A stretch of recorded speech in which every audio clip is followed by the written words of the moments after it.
Acompanhe comigo a leitura, Atos capítulo 12, a partir do versículo 1. Eu já preguei uma outra mensagem nesse texto, mas agora nós temos uma releitura daquilo que Deus nos deu. Atos 12, versículo 1 diz assim: por aquele tempo mandou o rei Herodes prender alguns da igreja e os maltratar, fazendo passar a fio de espada Tiago, irmão de João. Vendo ser isto agradável aos judeus, prosseguiu também prendendo a Pedro, e eram os dias dos pães asmos. Tendo feito prender, lançou no cárcere, entregando a 4 escoltas de 4 soldados de a cada uma para guardarem, tencionando apresentá-lo ao povo depois da Páscoa. Pedro, pois, estava guardado no cárcere, mas havia oração incessante a Deus por parte da igreja a favor dele.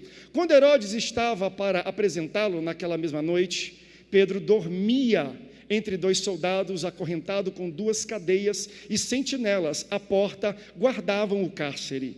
Eis, porém, que sobreveio um anjo do Senhor. Deus abriu os céus, mandou um anjo, e uma luz iluminou a prisão. E tocando ele ao lado de Pedro, o despertou, dizendo: levanta-te depressa. Então as cadeias caíram-lhes das mãos. Disse o anjo: cinge-te, calça as sandálias. E ele assim o fez. Disse-lhe mais: põe a capa e me segue. Então, saindo, o seguia, não sabendo que era real o que fazia por meio do anjo. Parecia-lhe antes uma visão. Depois de terem passado a primeira e a segunda sentinela, chegaram ao portão de ferro que dava para a cidade, o qual se lhes abriu automaticamente, e saindo enveredaram por uma rua, e logo adiante o anjo se apartou dele. Então Pedro, caindo em si, disse: agora sei verdadeiramente que o Senhor enviou o seu anjo e me livrou da mão de Herodes e de toda a expectativa do povo judaico. Se você ama a palavra de Deus, diga: eu amo a Bíblia. Tome o seu assento. Você acompanhou comigo e percebeu que na leitura tem muita porta, né? Um anjo vem, aí abre a porta da cadeia, abre a cela, abre a porta de ferro. Se eu continuasse lendo esse texto, ele ia chegar na casa de Maria, onde Rode, ele bate a porta, tem mais uma 4ª porta. Então existe muita porta inserida no contexto desta passagem de Pedro. E eu acho interessante que portas fechadas, é óbvio que apontam para enclausuramento, para lugares fechados, para prisão, para reclusão. Porém, quais são as portas que realmente nos aprisionam? Quais são as barreiras que realmente nos seguram de progredir e alcançar aquilo que Deus tem preparado para cada um de nós, o romper, o crescer que Ele espera da gente? O que é que realmente segura a gente? São portas físicas? São pessoas negativas, estruturas que não me deixam crescer, seja na empresa, seja na igreja, no ministério, onde é que é? Será que são realmente essas portas fechadas que me impedem e me seguram de romper e alcançar o nível que Deus espera que eu alcance? Será que são as portas aqui fora ou são as portas aqui dentro? Eu digo isso porque na Bíblia o que mais tem é Deus levantando gente para falar sobre, não portas que estão externas, fechadas, ou através de pessoas, mas portas que nós fechamos dentro da nossa cabeça. É dentro da nossa mente que existe uma grande guerra de porta aberta e fechada, e às vezes a gente atribui a fatores externos aquilo que a gente está vivendo dentro da nossa vida.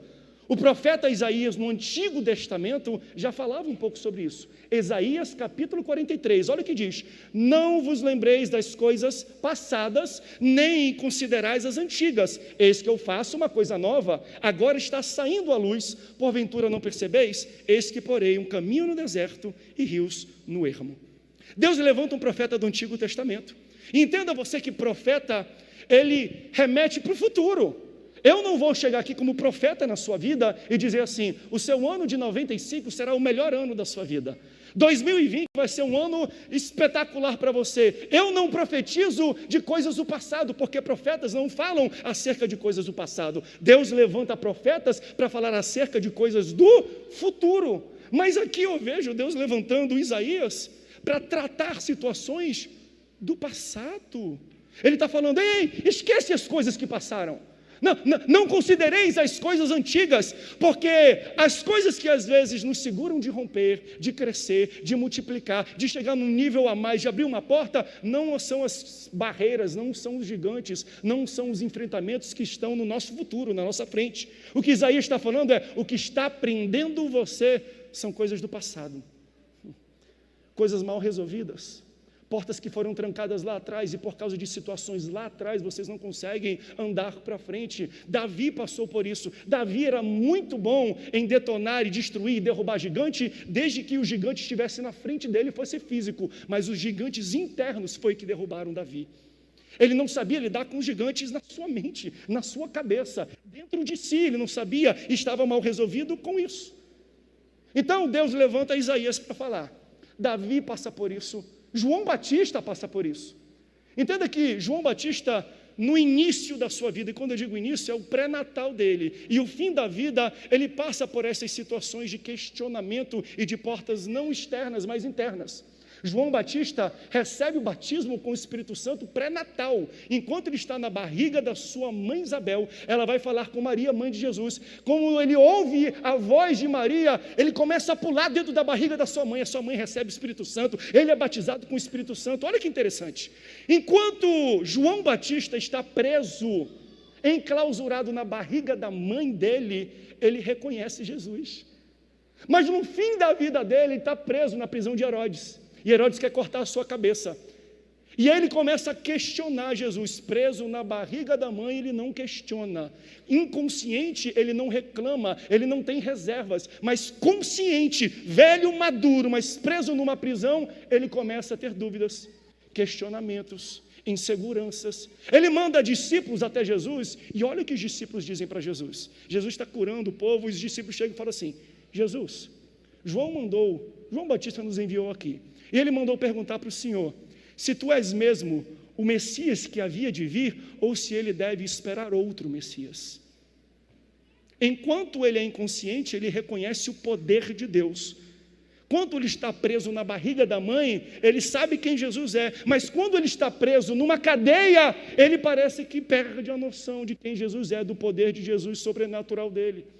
Aí alguém vai dizer: pastor, é claro, ele está preso, ele está numa situação de pressão, talvez ele esteja fora de si. Mas o que eu quero apresentar para você aqui de fato é: João Batista está preso muito além das algemas e da cela onde ele está colocado.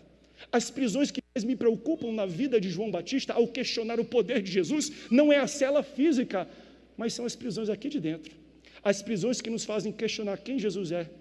Qual é o nosso potencial? Para que Jesus nos criou? Por que eu estou aqui? E nós começamos a ficar presos, não em prisões físicas, porque tem muita gente que está lá em Bangu preso, mas entendeu que Deus enviou, Deus guardou ele, está preso, está pregando e está desempenhando o chamado dele dentro de uma prisão. Ele pode estar preso fisicamente, mas ele está liberto e livre aqui, mentalmente, na cabeça. Mas muita gente hoje vive em liberdade e não consegue romper, crescer, fluir, porque a prisão não está fora, gente. A pior prisão que existe é a prisão da mente, é a prisão da cabeça.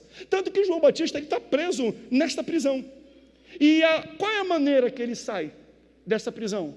Quando ele perde a cabeça. Herodes manda arrancar a cabeça dele fora, e ele perde a sua cabeça. Similar ao texto que nós lemos.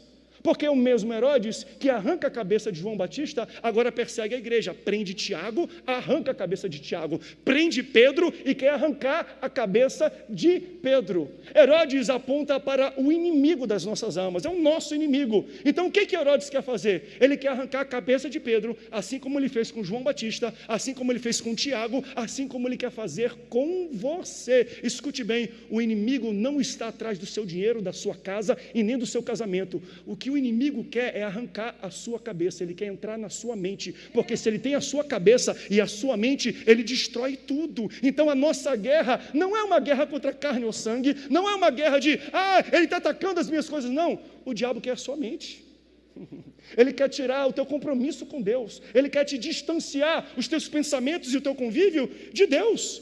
Ele não quer arrancar as suas coisas, não. A guerra não é terrena, não. Eu falei sobre isso na última pregação, não falei? De Jó, capítulo 1 de Jó. Deus permite, abre uma porta, o diabo toca na vida de Jó, arranca os filhos, arranca as posses, arranca a saúde. Só que no capítulo 2 o diabo volta novamente. No capítulo 1 ele tira tudo isso, no capítulo 2 ele volta novamente. Por que ele volta? Porque aquilo que ele realmente estava atrás, ele não teve sucesso, ele não conseguiu conquistar no capítulo 1. Calma aí, mas o que mais ele tem para conquistar? Se tirou dinheiro, se tirou as posses, se tirou a família e se tirou a saúde dele. O que mais ele tem para arrancar de Jó? A cabeça e a sua mentalidade. Ele quer desviar Jó, ele quer tirar o compromisso, a fé de Jó de Deus. Então a guerra de Satanás contra as nossas vidas, meus irmãos, né? Entenda que ele vai atrás das suas coisas, ok, mas esse não é o fim que ele quer. Não é, isso é um meio. Ele toca na sua família, na sua casa, nas suas posses, para um dia você olhar para Deus e falar, Deus não existe, e você blasfemar contra o Espírito Santo. Mas a atividade fim de Satanás não é mexer com a sua família, é mexer com a sua cabeça. Você já ouviu numa igreja, né, que Deus luta pelo seu casamento? Amém, e luta. Mas eu posso falar uma coisa? O diabo luta por muitos casamentos também. Se você se relaciona com alguém que te afasta de Deus, o diabo é o primeiro a lutar para que dê certo esse relacionamento. E você pensando, pastor, eu fui lá na igreja, o pastor disse que o diabo está lutando pelo meu casamento. Se você se relaciona com pessoas que te afastam de Deus, que sugam a sua fé, que não te querem ver progredir na caminhada com Deus, o diabo é o primeiro a proteger este relacionamento que você tem. Meu Deus mesmo. Por quê? Qual o compromisso dele? É com o casamento? Não. Ele quer afetar a sua cabeça. Ele quer arrancar a sua cabeça dos propósitos que Deus tem. Então, se for necessário você ter sucesso com alguém errado, o diabo vai fazer de tudo para que isso aconteça. Ele vai lutar pelo relacionamento que você tem, que te afasta de Deus. Diga assim, a batalha é na minha cabeça. A batalha é por minha cabeça. 2 Coríntios, capítulo 10, versículo 3, diz assim, porque andando na carne, não militamos segundo a carne. Versículo 4. Porque as armas da nossa milícia não são carnais, mas sim poderosas em Deus para a destruição de fortalezas. Versículo 5. Destruindo os conselhos e toda a altivez que se levanta contra o conhecimento de Deus. Então, como é que a gente luta com essa arma? Levando cativo todo entendimento e obediência a Deus. Gente, a guerra de Satanás é por isso aqui, ó. A outra versão fala, levamos cativo todos os pensamentos para torná-los obedientes a Deus. É tão simbólico como Jesus é crucificado e o local onde ele é crucificado, porque antes de Jesus ser pregado numa cruz, antes de perfurarem os seus pés, as suas mãos e pendurá-lo no madeiro, a primeira coisa que os guardas fazem é, pegam uma coroa de espinhos e colocam onde? Na cabeça. Depois ele carrega esse madeiro até o Gólgota, até o Calvário. Calvário e Gólgota é a mesma palavra em línguas diferentes, e elas têm um significado. Qual é o significado de Gólgota, ou de Gólgota e Calvário? Significa lugar da caveira. Jesus é crucificado em um local que aponta para a sua cabeça, porque a guerra que o diabo tem aqui conosco não é por causa das posses, dos bens materiais que nós temos. Ele quer mexer com a sua cabeça, ele quer destruir os seus pensamentos. Por isso que a Bíblia fala, e o Senhor está falando, eu estou dando armas para vocês. Não são armas físicas, não são carnais ou humanas, mas são espirituais e têm o poder de destruir fortalezas. Pastor, como é que eu consigo destruir fortalezas nesse ambiente? Quando nós mantemos cativos todos os pensamentos que nos afastam de Deus, quando nós tentamos falar, Senhor, protege, blinda a minha mente, blinda a minha alma, as minhas emoções, porque o diabo quer mexer com a minha cabeça, Senhor.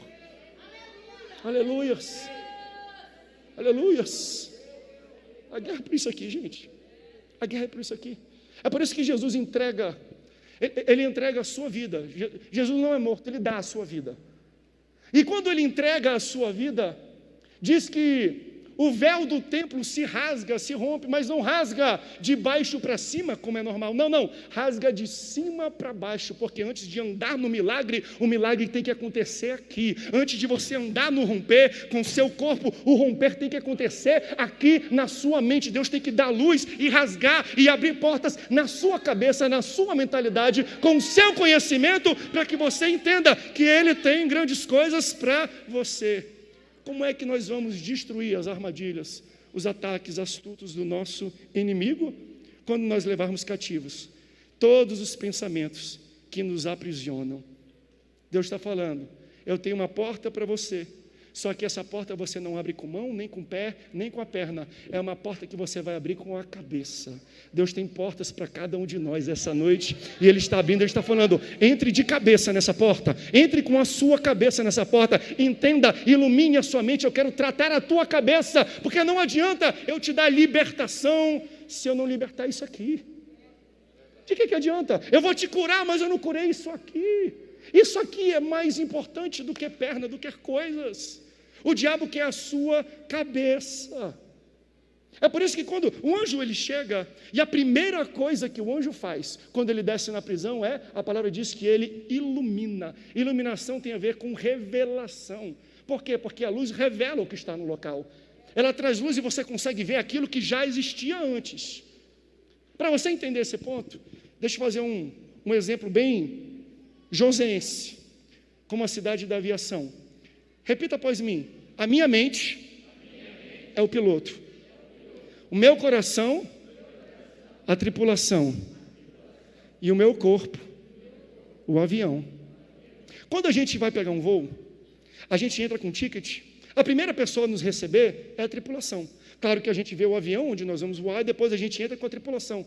Olá, senhor André, seja muito bem-vindo. Hoje será um voo muito bom. Você aceita um headphone aqui? Aceito, muito obrigado. Fica à vontade. A gente senta daqui a pouco, e eu sei que tem pessoas que trabalham na área da aviação, não quero passar vergonha aqui, mas eu acho muito interessante, são muito felizes. O senhor quer que ajude a guardar a sua bagagem de mão? Guardam lá em cima, são muito amorosos, muito queridos. Num certo momento eles falam, atenção para o procedimento de segurança. Você tem aí um cinto, afivele seu cinto, puxando pelas extremidades. Quando passarmos por uma turbulência, máscaras de oxigênio cairão automaticamente sobre a sua cabeça. Pegue o elástico, coloque primeiro sobre a sua cabeça, depois coloque na pessoa do seu lado. Em caso de despressurização da cabine, nem sei como é que fala essa palavra, vai aparecer, e se cair o negócio vai ter tobogã que vai inflar, e você pega e puxa e infla, e você conhece todos os procedimentos. E eles falam. Daí quando a gente atinge uma altitude de cruzeiro, 30 mil pés, não é isso? Atingiu 30 mil pés, aí chega lá, nós atingimos a altitude de cruzeiro de 30 mil pés, dentro de 3 horas, nós estamos saindo do aeroporto de São José dos Campos, direto para o aeroporto de Valdecães, em Belém do Pará, um voo de 3 horas, curta a multimídia interna, daqui a pouco os comissários passarão pelas cadeiras, oferecendo para você bebidas e comidas, eles chegam, o senhor deseja o quê? Eu falei, eu quero um suco gelado, não temos, apenas água, uma água gelada, só temos água quente, obrigado, me dá uma água quente. E você quer comer o quê? Me dá um sanduíche. Não temos, senhor. Temos apenas biscoitos e amendoim. Me dá um amendoim. Um japonês? Não, só temos um com pele e sem sal. Obrigado, me dá. Eles não cuidam bem da gente? Cuidam. É um coração. Agora, se no meio do voo, alguém da tripulação pegar aquele fone que fala com todo mundo no avião, falar assim, ó, nós da tripulação aqui conversando, a gente vai mudar de rota. Ao invés da gente ir para Valdecães e Belém do Pará, a gente vai direto para Maceió para curtir um pouco das praias lá, porque ainda está aberto, não tem lockdown. Lá em Belém o negócio está um pouco feio. Então nós vamos mudar a rota. Muito obrigado. A minha pergunta é, se a tripulação pegar o fone e anunciar que mudou de rota, o avião vai pousar em Belém do Pará ou vai pousar em Maceió? Pegadinha, hein? Deixa eu falar uma coisa para você. A tripulação não manda na rota do avião. Se o comandante, se o capitão, se o piloto do avião não disser nada, pode ter toda certeza, a tripulação pode até inventar história, pode até anunciar alguma coisa, mas se o capitão não decide, nós vamos parar com o voo lá em Belém do Pará.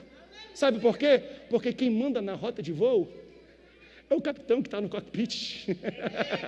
A sua mente é o capitão, é ele que manda. Mas o problema é que nós atribuímos à tripulação a responsabilidade de dizer onde o voo da nossa vida vai parar, onde o nosso copo vai parar. Nós colocamos para a emoção e para o nosso coração dizer: eu não vou hoje para a igreja, eu não estou muito legal, eu não vou mais servir a Deus, eu estou baixo, eu estou com down, eu não sei o quê. Nós atribuímos e damos a responsabilidade de decidir o destino da nossa vida para a tripulação. Só que a tripulação não manda, quem manda é o capitão que está lá no cockpit. Você nem vê ele, você nem fala com ele, você nem ouve a voz dele, mas para onde ele decidir, o avião vai.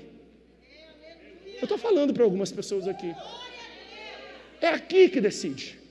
Não decida coisas com o seu coração, com a sua emoção, porque emoção é volátil. Emoção, uma hora quer ir para Belém, outra hora quer ir para Maceió, uma hora quer pousar, outra hora quer voar. É o capitão que está no cockpit que decide o destino que você vai levar na sua vida. Por isso, a luz precisa começar aqui, é na nossa cabeça, é no cockpit.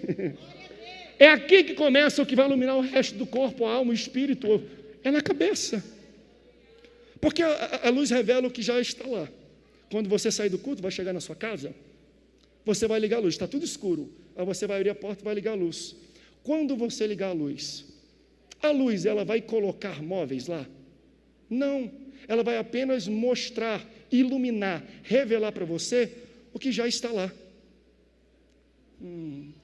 Aleluia, Senhor, traz luz para essa igreja, Senhor, ilumina a mentalidade de pessoas aqui. O que eu quero dizer para você é que Deus já fez muitas coisas, já existem milagre, romper, livramento, já está posto. O problema é que nós temos que pedir que Deus ilumine para que você possa ver as portas que Deus já abriu para você. Você lembra do profeta Eliseu? Ele está cercado do exército inimigo, e o moço de Eliseu está aperreado, está agoniado, e agora, profeta, ele fala: calma rapaz, calma rapaz. Aí tem uma hora que o profeta não aguenta mais a aperreação do rapaz, ele fala: Senhor, abre os olhos dele para que ele possa ver. Quando Deus abre e ilumina o olho dele, ele vê miríades de anjos, um exército de anjos ao redor dele, lutando por ele. É isso que eu estou pregando para você hoje. Talvez você não veja, mas Deus já colocou um exército de anjos para lutar a sua luta. Os anjos estão na sua casa, vão contigo no teu carro,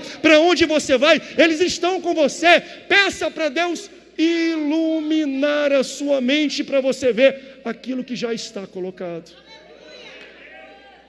A gente não consegue entrar por uma porta, a gente não consegue romper se a gente não vê ela. Deus, ilumina a mentalidade e a cabeça dos crentes aqui em São José dos Campos, Senhor. Mostra, Senhor, para cada um de nós que tem anjos do nosso lado e Tu já colocou portas ao nosso redor. Aí o anjo desce, ele ilumina, ele revela e ele faz algo esquisito. A Bíblia fala que ele toca, ele empurra. Em outra versão que eu vi aqui, diz bate, incomoda Pedro. Ou seja, é interessante porque é difícil a gente entender Deus afligindo um filho seu com dor, batendo nele, empurrando ele, incomodando ele. É difícil a gente entender Deus fazendo isso. Mas esse anjo, quando desce, a palavra diz: ei, eu tenho um sono muito leve, se a minha mulher só tocar em mim eu acordo, mas ela, meu Deus, eu tenho que ser que nem esse anjo. Acorda, Nayane, eu tenho que incomodar, eu tenho que chacoalhar. Às vezes não tem esse, às vezes tem gente que tem que dar tapa na cara, você tem que machucar a pessoa, porque ela está dormindo, tem um sono muito pesado. Por que Deus faz isso? Por que o anjo o empurra, incomoda, bate em Pedro? Porque Pedro, além de estar trancado, enclausurado, confinado numa prisão, ele está amarrado, acorrentado a pessoas. E essas pessoas têm como único objetivo não deixar Pedro se mover para nada.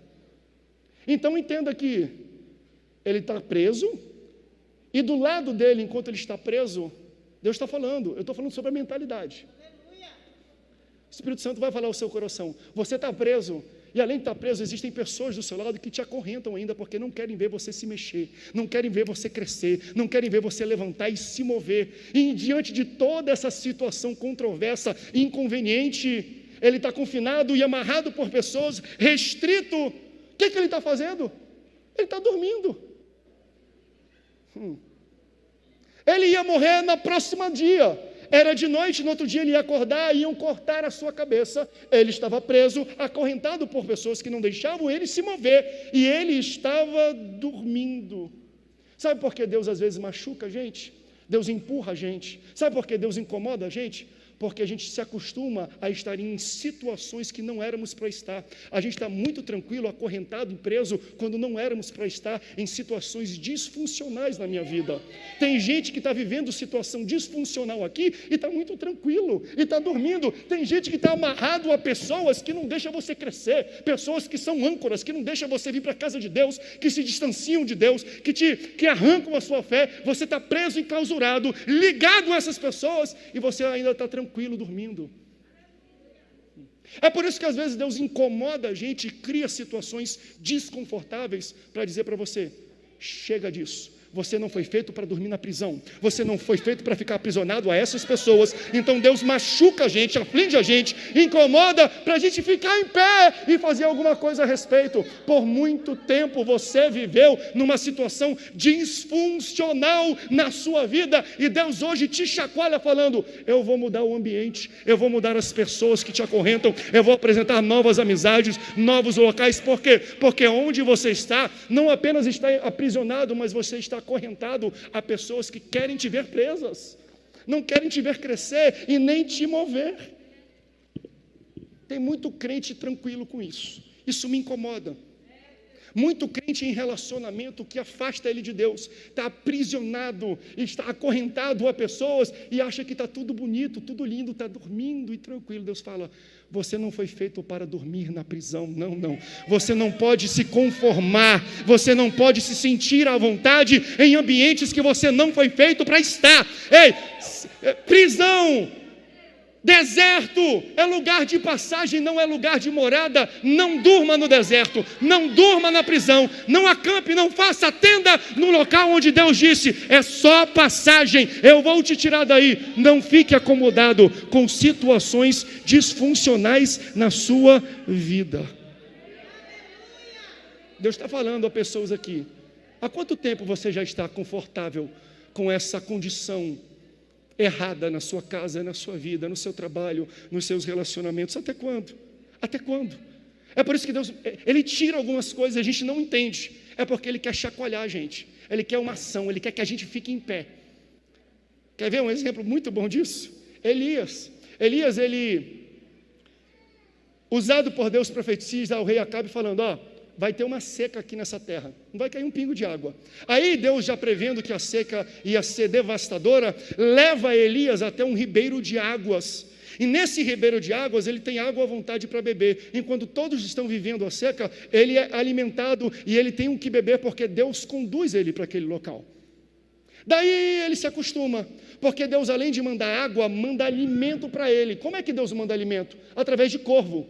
Os pássaros vão levando nos seus bicos comida, pedaços de pão para ele se alimentar. E se você ler a história, você percebe que ele fica deitado, ele fica confortável, ele fica acostumado a beber, porque tem ribeiro de água aqui, e a comer, porque a comida vem de delivery do iFood, iCorvo, que Deus manda colocar para ele. Aí sabe o que Deus faz, gente? Deus faz algo engraçado, daí. Deus seca o ribeiro. Aí, ele acorda um dia, o ribeiro de águas, a qual Deus encaminhou ele para lá, seca. Calma aí, Deus, calma aí.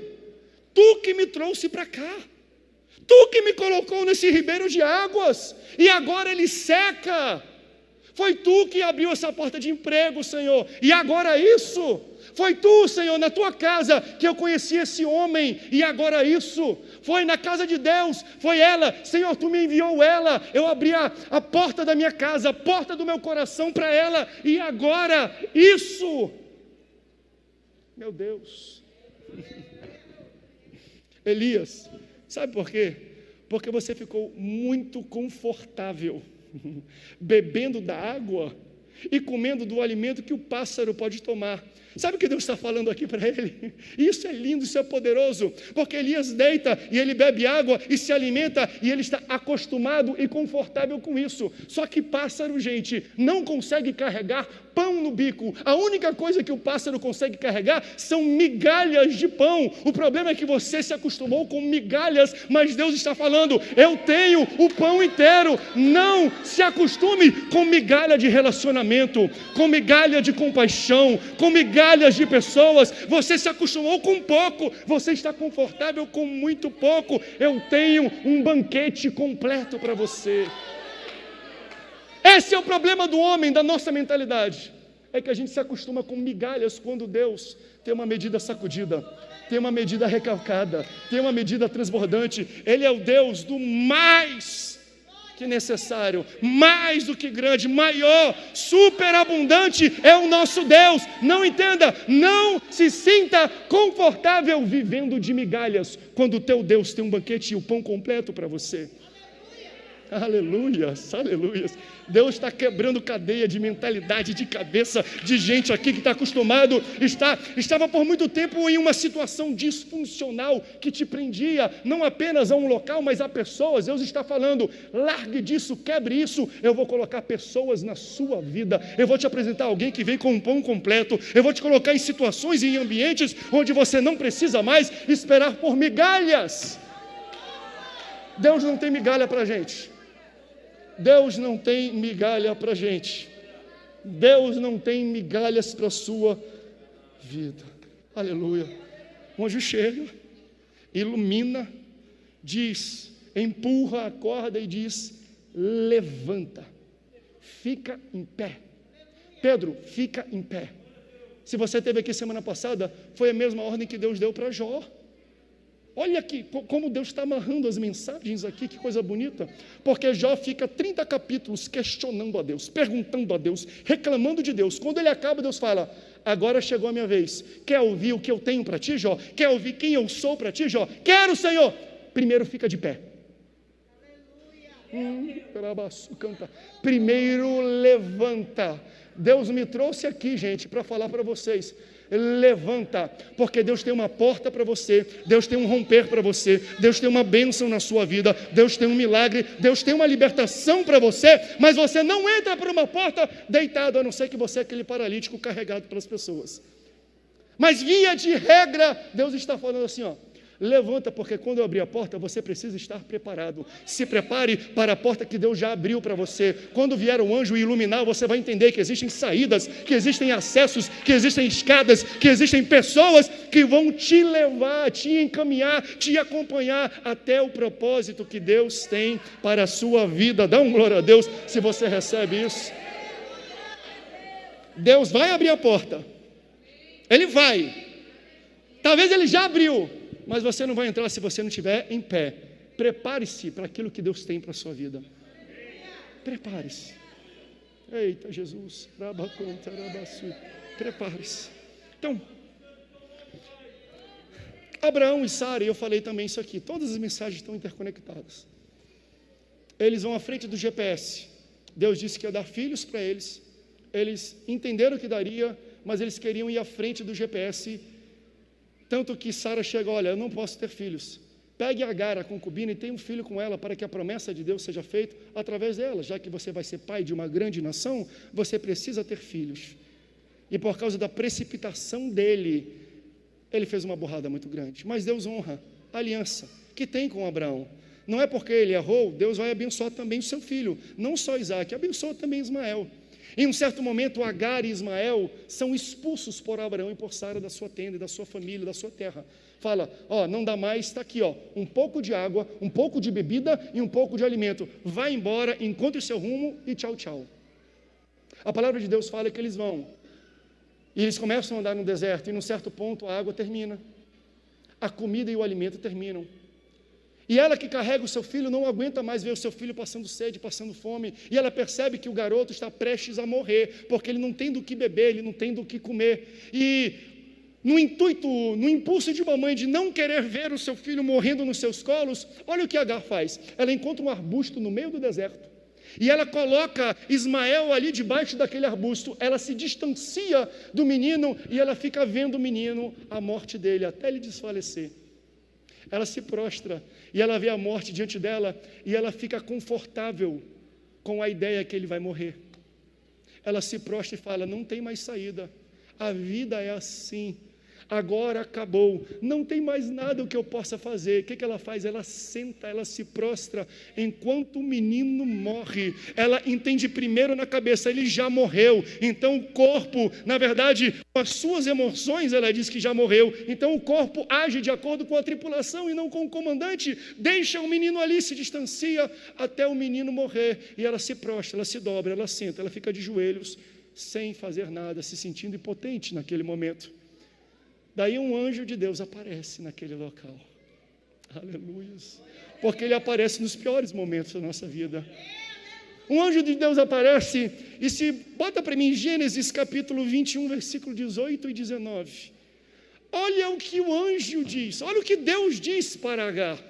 Agar, ergue-te, levanta. A mesma coisa que Deus fala para Jó, a mesma coisa que Deus fala para Pedro, que estava numa prisão, é o que ele fala para Agar. Agar, eu tenho uma porta de saída, mas primeiro levanta-te, pega o menino pela mão, porque dele farei uma grande nação. Agora olha o que é bonito, olha o que é bonito, bota o próximo versículo, está aí, ó.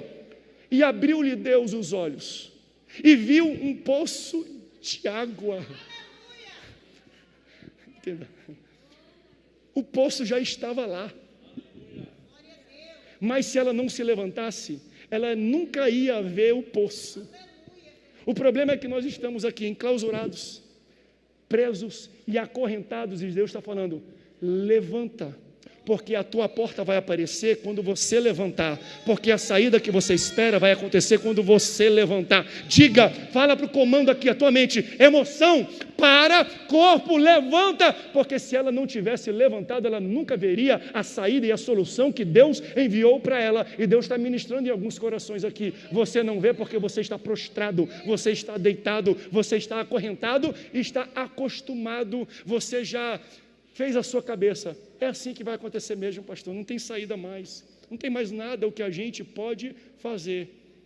Você se acostumou e ficou confortável com a ideia que não existe saída, mas hoje Deus me manda dizer para você: levanta-te, ergue-te, fique de pé, porque Deus vai mostrar a saída. No 3 você vai dar um pulo da cadeira, vai levantar e vai dar um glória a Deus. 1, 2, 3, levanta-te! Levanta, igreja, levanta! A palavra diz assim, ó: enquanto Pedro levantou, as suas cadeias caíam dos seus braços, das suas pernas e da sua mão. Fique de pé, eu já estou terminando. Levanta-te, não senta não, o poço está aí na frente, se você sentar você não vai ver. A palavra fala assim, ó: enquanto Pedro levantava, as cadeias e algemas caíam das suas mãos e dos seus pés. Deus não te capacita para fazer, Deus te capacita enquanto você faz. Então você está deitado, acorrentado, falando: e agora? Eu preciso de dinheiro para fazer isso, de talento, de conhecimento, de peixada, de indicação. Não, Deus está falando: levanta primeiro, porque enquanto você levanta, eu estou vendo. Enquanto você levanta, as cadeias quebram. Enquanto você levanta, Deus coloca chão, pisa. Eu vou repetir o que Deus tem falado aqui nessa ministração. Assina o contrato. Pastor, não estou vendo o chão. Dá o passo, levanta, assina. Por quê?